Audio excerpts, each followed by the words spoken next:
നമസ്കാരം. ഇന്നത്തെ ലോകം ചരിത്രത്തിലെ ഏറ്റവും നിർണായകമായ വഴിത്തിരിവുകളിൽ ഒന്നിലാണ് സഞ്ചരിക്കുന്നത്. മിഡിൽ ഈസ്റ്റിൽ രൂപപ്പെടുന്ന പുതിയ സംഘർഷ രേഖകൾ, പ്രത്യേകിച്ച് ഇറാനെ ചുറ്റിപ്പറ്റിയുള്ള യുദ്ധ സാധ്യതകൾ, ആഗോള രാഷ്ട്രീയത്തിന്റെ അടിത്തറ തന്നെ പിടിച്ചു കുലുക്കുന്ന ഘട്ടത്തിലേക്ക് നമ്മെ നയിക്കുന്നു, അല്ലെങ്കിൽ നയിച്ചു കഴിഞ്ഞു. ട്രംപ് ഇറാനെതിരെ യുദ്ധത്തിന് ഒരുങ്ങുമ്പോൾ അത് ലോകം മുഴുവൻ ട്രംപിനെതിരായി തിരിയാൻ സാധ്യതയുണ്ട് എന്ന വാദം വെറും അനുമാനം മാത്രമല്ല, മറിച്ച് കഴിഞ്ഞ ദശകങ്ങളിലെ അമേരിക്കൻ വിദേശ നയത്തിന്റെ നെറികേടുകൾക്കെതിരെ കാണിക്കുന്ന ഒരു ശക്തമായ രാഷ്ട്രീയ മുന്നറിയിപ്പ് കൂടിയാണ്.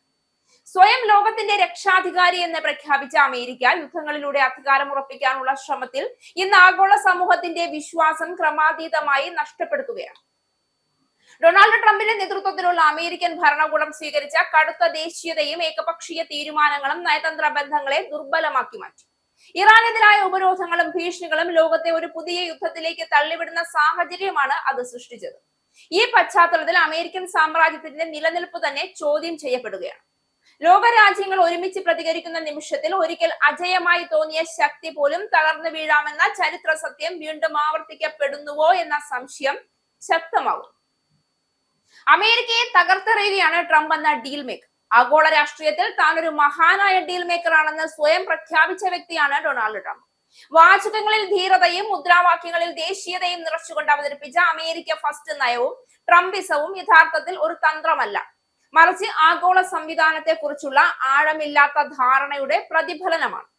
ലോകത്തിന്റെ മൊത്തം ഉത്തരവാദിത്തം ചുമന്നു നിൽക്കുന്ന ആഗോള നേതാവെന്ന വേഷം ഉപേക്ഷിക്കാമെന്ന ട്രംപിന്റെ വാദം കേൾക്കാൻ സുഖകരമായ ഒരു രാഷ്ട്രീയ മുദ്രാവാക്യം മാത്രമാണ്. ലോകത്തെ ഒരു റിയാലിറ്റി ഷോ പോലെ കാണുകയും രാജ്യങ്ങളെ കോർപ്പറേറ്റ് യൂണിറ്റുകളാക്കി കണക്കാക്കി ലാഭം നഷ്ടം എന്ന ലളിത ഗണിതത്തിലേക്ക് ചുരുക്കുകയും ചെയ്യുന്ന ഒരാളിൽ നിന്ന് ഇതിലുപരി എന്താണ് ലോകത്തിന് പ്രതീക്ഷിക്കാനാവുക?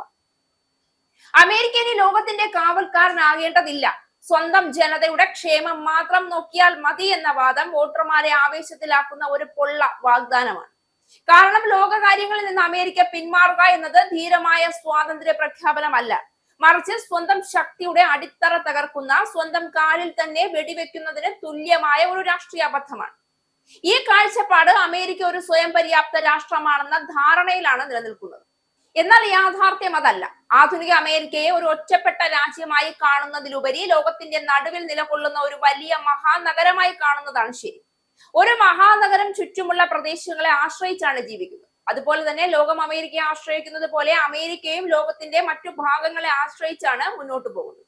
ഒരു പരസ്പര ആശ്രയത്വം മുറിച്ചെറിയാൻ ശ്രമിക്കുന്നത്, പുറത്തു നിന്നുള്ള വെള്ളവും ഭക്ഷണവും വൈദ്യുതിയും വേണ്ട എന്ന് പറഞ്ഞ് ഒരു നഗരം ഒറ്റയ്ക്ക് ജീവിക്കാൻ ശ്രമിക്കുന്നത് പോലെയുള്ള പ്രതീതിയാണ് നൽകുന്നത്. അത് ഒടുവിൽ ആ നഗരത്തെ തന്നെയാണ് തകർക്കുക. അമേരിക്ക ഇപ്പോഴും ലോകത്തിലെ ഏറ്റവും നൂതനമായ സമ്പദ് വ്യവസ്ഥകളിൽ ഒന്നാണ് എന്നത് സത്യമാണ്. ഇറാനെതിരായ യുദ്ധസന്നാഹങ്ങൾ വെറും സൈനിക നീക്കങ്ങൾ മാത്രമല്ല, അത് ആഗോള ശക്തി സമത്വത്തെ തന്നെ പുനർനിർവചിക്കുന്ന ഒരു രാഷ്ട്രീയ സംഭവ വികാസങ്ങളാണ്. ട്രംപിന്റെ നേതൃത്വത്തിലുള്ള അമേരിക്ക യുദ്ധത്തിലൂടെ ഭീതി സൃഷ്ടിച്ച് ലോകത്തെ നിയന്ത്രിക്കാമെന്ന തെറ്റായ ധാരണയിൽ മുന്നേറുമ്പോൾ അതിന്റെ പ്രത്യാഘാതങ്ങൾ അമേരിക്കക്കെതിരായി തന്നെ തിരിയുന്ന കാഴ്ചയാണ് ഇന്ന് ലോകം കാണുന്നത്. യൂറോപ്പ് മുതൽ ഏഷ്യ വരെ അമേരിക്കൻ ഇടപെടലുകളോട് അസ്വസ്ഥത പ്രകടിപ്പിക്കുന്ന രാജ്യങ്ങളുടെ എണ്ണം ദിനം പ്രതി വർദ്ധിച്ചു വരുന്നു. ഇത് അമേരിക്കൻ സാമ്രാജ്യത്വത്തിന്റെ ശക്തി ക്ഷയിച്ചു വരുന്നതിന്റെ വ്യക്തമായ സൂചനയാണ്. ചരിത്രം സാക്ഷ്യം വഹിക്കുന്നത് അതിരുകടന്ന സാമ്രാജ്യത്വം ഒടുവിൽ സ്വയം നാശത്തിലേക്ക് നയിക്കുമെന്ന സത്യത്തിനാണ്. റോമൻ സാമ്രാജ്യമായാലും ബ്രിട്ടീഷ് സാമ്രാജ്യമായാലും ലോകത്തെ നിയന്ത്രിക്കാനുള്ള അമിത ആഗ്രഹം അവയൊക്കെ തകർത്തിട്ടുണ്ട്. ഇന്ന് അതേ പാതയിലൂടെയാണ് അമേരിക്കയും നീങ്ങുന്നതെന്ന് പല രാഷ്ട്രീയ നിരീക്ഷകരും മുന്നറിയിപ്പ് നൽകും. ഇറാനെതിരായ യുദ്ധം ട്രംപിന് താൽക്കാലികമായ രാഷ്ട്രീയ ലാഭം നൽകാമെങ്കിലും ദീർഘകാലത്തിൽ അത് അമേരിക്കൻ ആധിപത്യത്തിന്റെ അവസാന ഘട്ടമായി മാറാൻ സാധ്യതയുണ്ട് എന്നതാണ് വാസ്തവം. യുദ്ധത്തിലൂടെ അധികാരം ഉറപ്പിക്കുന്ന കാലഘട്ടം അവസാനിച്ചു കഴിഞ്ഞു. ഇതിഹാസത്തിന്റെ പേജുകളിൽ തന്നെ വ്യക്തമായി രേഖപ്പെടുത്തിയിട്ടുണ്ട്, ശക്തിയുടെ യഥാർത്ഥ അടിത്തറ സഹകരണത്തിലും നയതന്ത്രത്തിലും മനുഷ്യ സ്നേഹത്തിലുമാണ് എന്ന്. അത് തിരിച്ചറിയാൻ കഴിയാത്ത സാമ്രാജ്യങ്ങൾ കാലത്തിന്റെ ഒഴുക്കിൽ അനിവാര്യമായി തകർന്നു പോകും. അമേരിക്കയും അതിൽ നിന്ന് ഒഴിവാകില്ല എന്നതാണ് വാസ്തവം.